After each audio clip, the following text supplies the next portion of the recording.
Welcome to PF International in Lincolnshire for round 5 of the Edgar's Hyundai Super 1 British Karting Championships.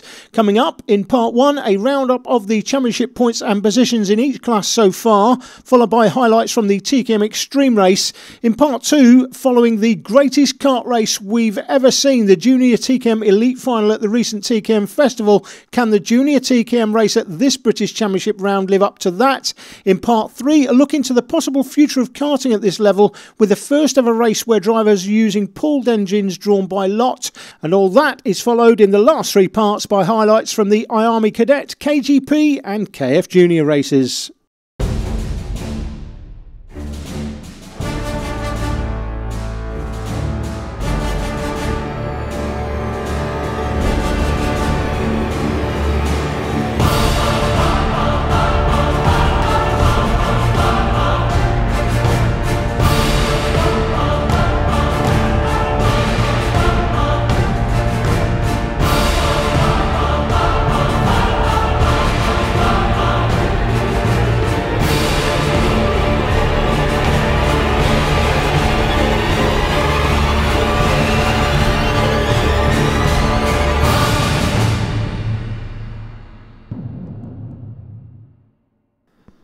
Here's a quick roundup of the results from round 4 and championship points to date. In IARMY Cadet, for drivers from 9 years of age, William Petit took final 1 with Johnny Edgar and Oliver York a close 2nd and 3rd, with York taking final 2 from Alex Quinn and Cian Dewis coming through for the final step of the podium.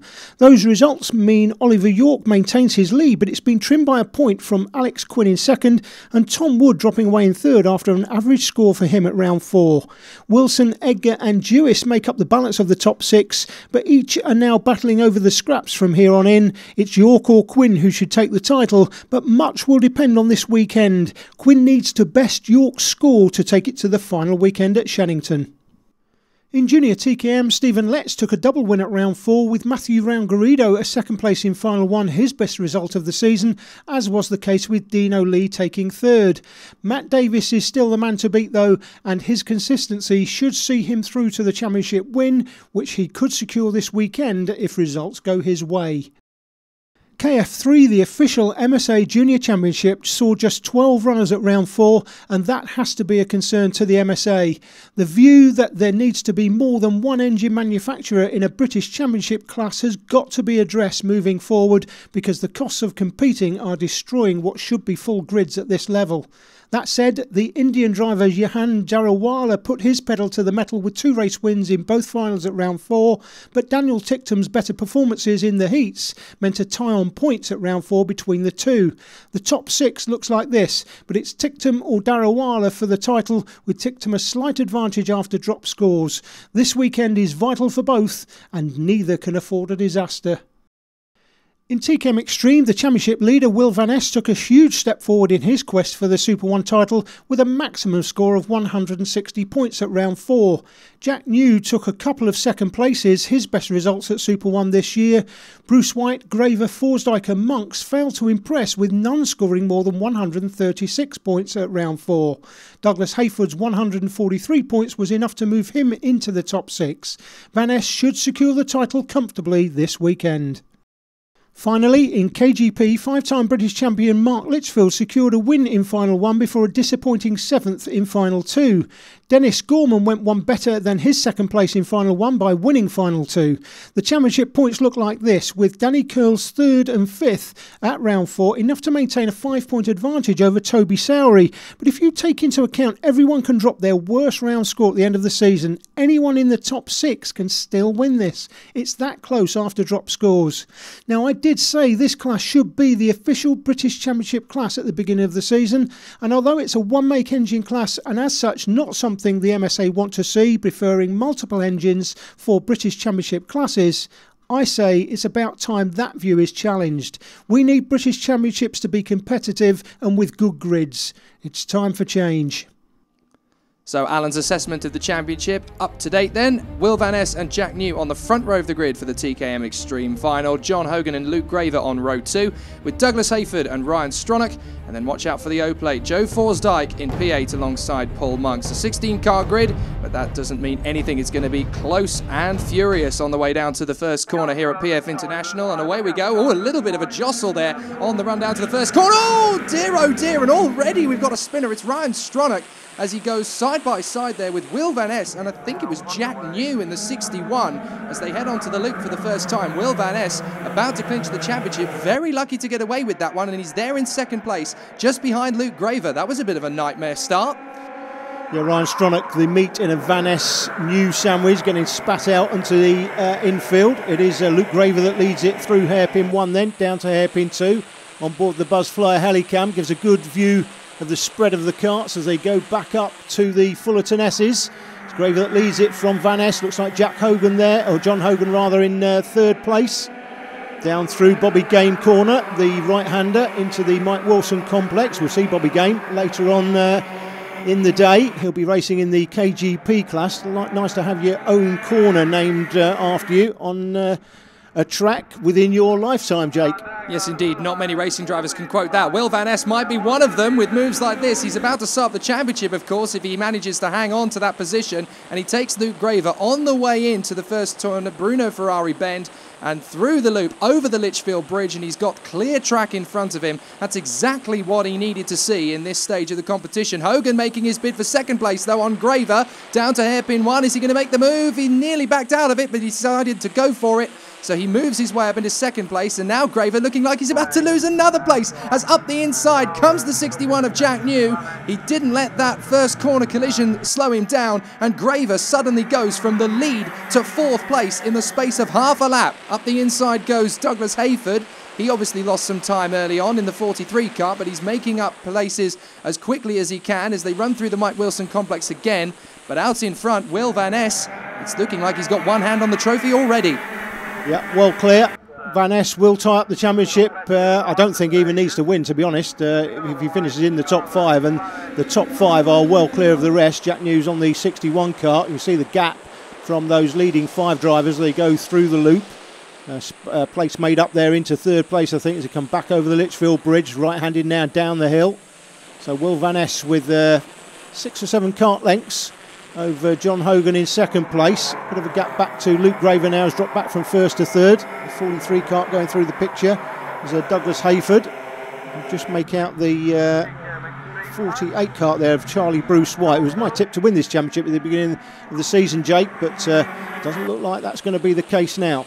No, certainly not. Stuck in that gaggle of karts battling for 6th position. In front of all of them in the O-plate in 5th position is Joe Forsdyke closing in on the top 4, and he's certainly coming back into this race. We said from 8th on the grid he'd be one to watch. He's up to 5th place already, and it won't be long before he's right on the tail of Luke Graver, who's got problems of his own. No, I apologise. Luke Graver's got himself back into 3rd position, so he found a way back past Jack New. We didn't see it, but it's a great battle between these two as Graver tries to pull away now from Jack New, and they're dragging Joe Forsdyke, the O-plate, with them as John Hogan in the 73 over the Litchfield Bridge in the wheel tracks of Will Van Ness, following a potential champion here.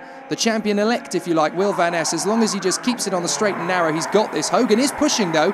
You saw a puff of smoke from the tyres as he brakes for the corner. 7th place battle this is. Michael Eastwell in the 27 at the head of it. Couldn't quite see who was behind him there, but a great little battle. Van Ness leading, then Hogan. Graver, New right behind him, Forsdyke, 43 of course is Douglas Hayford, and then we've got this battle behind them for 7th place, led by Michael Eastwell in the 27, and it's going to be very interesting to see if anybody can get close to Will Van Ness. He's obviously going to go into domination mode if he can get a sniff of it and pull away. Hogan is keeping him honest for the moment, and still these two brilliantly battle for 3rd place. Graver looking behind him. Which way is he coming? Is he going left? Is he going right? I can't tell. But right now, Jack New is absolutely glued to the bumper of Luke Graver's kart as he looks for an opening, and he's not going to find one easily. Now he's got it made. I'm going to eat my words right away as he makes the move on the left-hander for the Litchfield Bridge. He sized that one up perfectly and made the opportunity stick as soon as he got a sniff of it, and up to 3rd position again. However, how long is he going to be able to hold on to that place? You can bet that Graver is going to try and snatch it back again. Into hairpin 2. The left-hander on the run down to the Fullerton S's again. Van Ness leads. Hogan, New and Graver very close together still, pushing each other around this race circuit, not physically but certainly in terms of momentum, as they try and get a little bit closer to Hogan in second position. They're dropping Forsdyke now, and that's playing into the hands of Douglas Hayford in the 43, who might get a top 5 finish here if he keeps this up. Out onto the straight, and Jack New with his hand in the air. He's got a mechanical problem. He's pulled over to the side of the track. He may have thrown a chain or something. He's certainly got a mechanical gremlin, and Jack New is out when he was right in position for a podium finish. Back on board here with the Buzzfly Helicam. This is the first time in world karting that Helicam shots have been used in any karting event, so a world first for Super 1. You can see the nice overall view of the circuit, and you can see that Will Van Ness there out front is just pulling an extra couple of kart lengths pretty much every lap as it comes back up to the Fullerton S's, well clear. Well, hang on a minute, how on earth is Hayford up there? He was behind Forsdyke at the beginning of this lap. Now he's dicing with Luke Graver for third position. How on earth did he pull that one off? We didn't see the move that he made on Forsdyke. We were too busy following the leaders on the Helicam on that one, but somehow Douglas Hayford has shot up from 5th position behind the O-plate, Joe Forsdyke, into the battle for a podium. What a shot from Hayford. I did say that he might have a chance of a top 5 finish here, but he's certainly going about it quicker than we thought. Jack New's retirement really has thrown a spanner into the works for Luke Graver. A little further into the race, and you can see that still under pressure, Douglas Hayford pushing hard on the back of Luke Graver. He is really feeling the pressure now. He has to be able to hang on to this third place, not just for points in the championship, but for his own peace of mind. He doesn't want to let the 43 of Douglas Hayford through if he can help it, and Hayford's right on his tail. So, well, Jack New was pushing him for third position. Now it's going to be Douglas Hayford who challenges for third position. Meanwhile, out in front, the pressure of no pressure at all for Will Van Ness. He's just done a 59.9 for the fastest lap of the race. There's not many drivers this weekend who'll be able to claim that they've done a sub 60-second lap around here. Very good performance there from Will Van Ness. Totally dominant, in through the last lap. He looks behind him. Nobody is even there to challenge him. What a victory, and what a championship win from Will Van Ness. Pure domination. John Hogan comes across the line for second, and third position. It was very close indeed, as you can see, but Graver just hanging on. The champion, however, is Will Van Ness. What a star. Quite a battle for third place. Can you tell me a bit about your race? Yeah, don't know what happened at the start.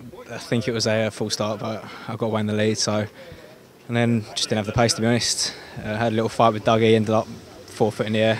That took the bottom out of the seat, and that was the end of the race, to be honest. So are you pleased with your result? No, Will's got the championship, well done to him, but I'm disappointed. It's the first podium we've had in 2 years, so it's been a lot of hard work, but I'm just glad to get here. So yeah, it's really good. Couldn't catch Will, but we're happy with second. You led the majority of the race. How easy was it for you? It's still hard work out there, even if you're leading. I just got my head down and tried to pull the biggest gap I could, to be honest with you. We had a bit of a nightmare in the heats. Got excluded from the second heat for something that was completely out of our control. So we came through from last to first in the first final, and then managed to win that one by a long way. What a drive, what a champion. Will Van Ness seals the deal before we even head to Shennington, and there's going to be some pretty good battling for second place in the championship. Just look at the spread. Graver 10 points clear of Forsdyke, with Monks, Hayford and Charlie Bruce White all waiting in the wings. It could be quite a battle royale in the final round. Plenty more to come from PF International. Don't go away.